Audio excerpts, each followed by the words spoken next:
Last episode, we went to the moon and back, got the scoop on Intel's busy bookings into the new year, and VR for architects and design. Sound cool? Missed out? No worries. Check out this link here. Today, we're talking mega mergers and partnerships, AI, products entering and exiting the market. So let's fire up the dashboard.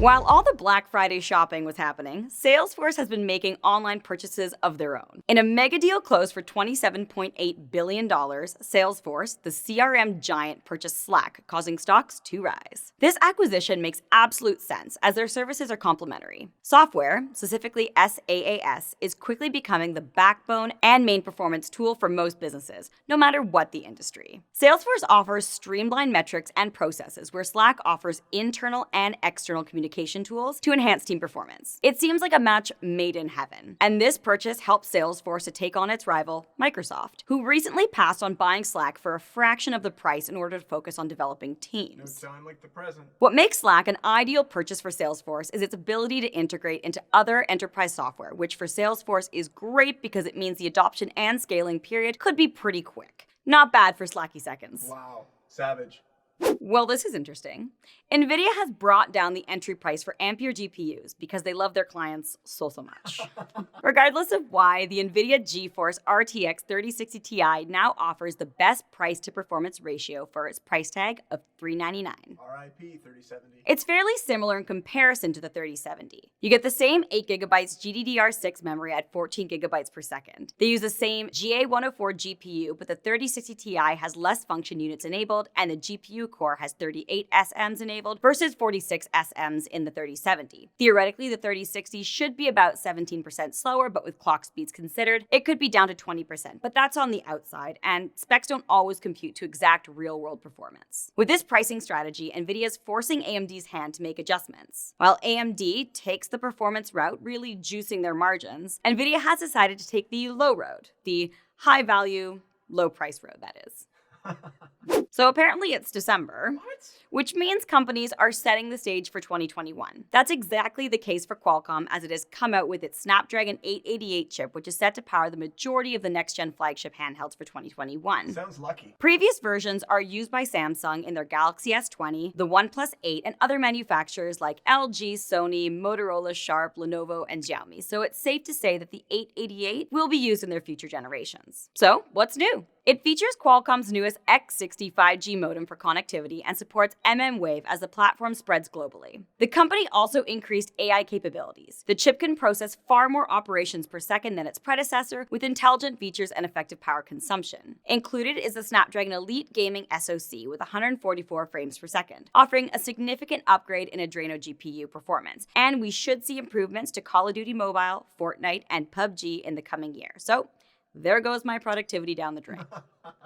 Speaking of games, Pimax, the company well known for its wide FOV headsets, is now offering the 5K Super PC VR headset. It's being billed as a hardware refresh for the 5K Plus, which launched in 2018 with 2560 by 1440 pixels per eye LCD display, with up to 144 refresh rate and a 200-degree FOV. The Super, however, comes in with refresh rates of 160 Hz with the option to get experimental at 180. Smells like Valve. But offers support for rates below that. The 5K Super has a new modular audio strap, a comfort kit with facial padding, nose guard for light leakage, and a more durable exterior housing. It hits different, but still offers a smooth experience. I see what you did there.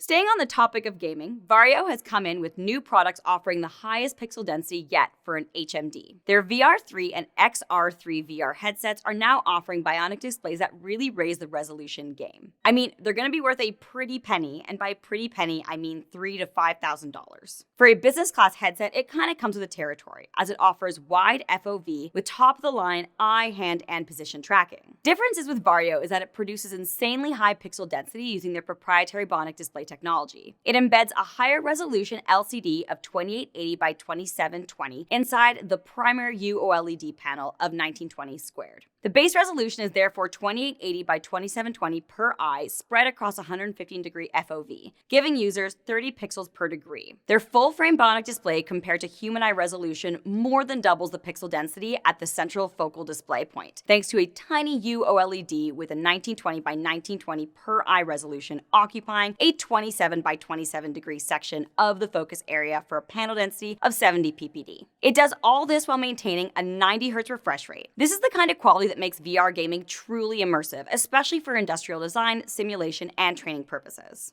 Amazon is also getting more integrated, and they're bringing AI to their surveillance cameras and systems. That's right, Amazon is much more than a place to shop for socks, barbecues, and charging cards all in one go. Amazon Web Services is a secure cloud service platform that offers compute power, data storage, and content delivery for businesses. Their new surveillance hardware Panorama will introduce computer vision-enabled services to existing on-premise cameras. I Spy, huh? They say this new surveillance is actually for customers to inspect parts during manufacturing, check retail traffic in stores, and confirm safety protocols are being adhered to. Full-on automation, which was essentially the message for the AWS reInvent event this year. This will go hand in hand with computer vision models companies can develop using Amazon SageMaker, a panorama appliance that will automate video feeds from network-enabled or networked cameras. Face recognition and machine learning has been a controversial topic for Amazon since it first started pushing these services in 2017 and promoting Deep Lens. The world conditions as they are now, enterprises are looking for safer production capabilities, and apparently this may be Amazon's window,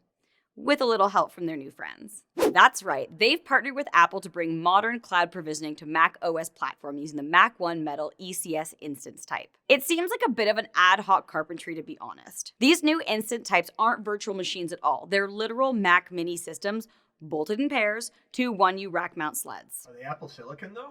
Nope, these minis are Intel-based models with a Core i7-8700B 6C12T CPU, 32 gigabytes of RAM, and 10 gigabytes per second network interface. They don't offer local storage and rely on elastic block storage, which you can get on 8 gigabytes per second high-speed internet via high-speed Thunderbolt 3. All management is handled by Amazon's Nitro offboard system, in peripherals, mounted to the sleds and connected to the Mini's external interfaces. Jank level guru. These new instant types will most likely be used in continuous integration deployment farms at scale, which is not new. But on EC2, this can be done without on-premise closets of hardware and with more flexible spin as demand fluctuates. Already, they've got Intuit, the makers of TurboTax, QuickBooks, and Mint on board, as well as Filmic, makers of apps for videos on iPhones. Remember the Chang'e 5?